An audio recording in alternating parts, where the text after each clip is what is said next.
I still can't believe my best friend of nearly a lifetime crossed a line that night, and now her entire family is guilt-tripping me into forgiving her, but I'm not having it.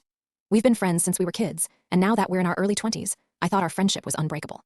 I recently started dating my boyfriend, and we'd been together for about 3 months when I took him to her place for her friend's birthday party.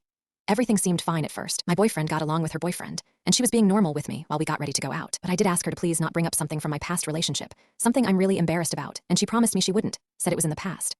I knew I had to ask her because she's joked about it before, and I didn't want my boyfriend to find out from her.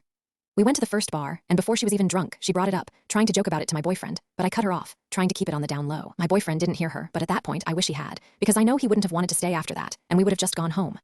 I'd already told him about it in private, because I was scared she was going to spill the beans before I could.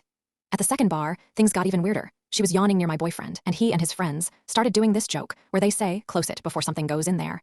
And they pretend to stick their fingers in your mouth, but she took it way too far, saying she might like that. And then she said she's really good at sucking dick, which was completely out of left field, and I was already drunk, so I was trying to brush it off. But what really got me was when she sprayed her hand sanitizer all over the top of my boyfriend's beer because he didn't like the smell. That was just insane. My boyfriend got her back by pouring some of his beer in her drink, and then she spilled some of her drink on his pants. But the whole time, she was right up on him, squeezing herself into the booth, sitting right next to him. It was like she was trying to flirt with him or something. And then, when we got back to the house, she brought up a two-man thing in front of my boyfriend, her boyfriend, and me, and said she might be scared because she thought my boyfriend's dick was way bigger than her boyfriend's, which was just mortifying. I had to get out of there, so I went to go shower and just wanted to go to bed.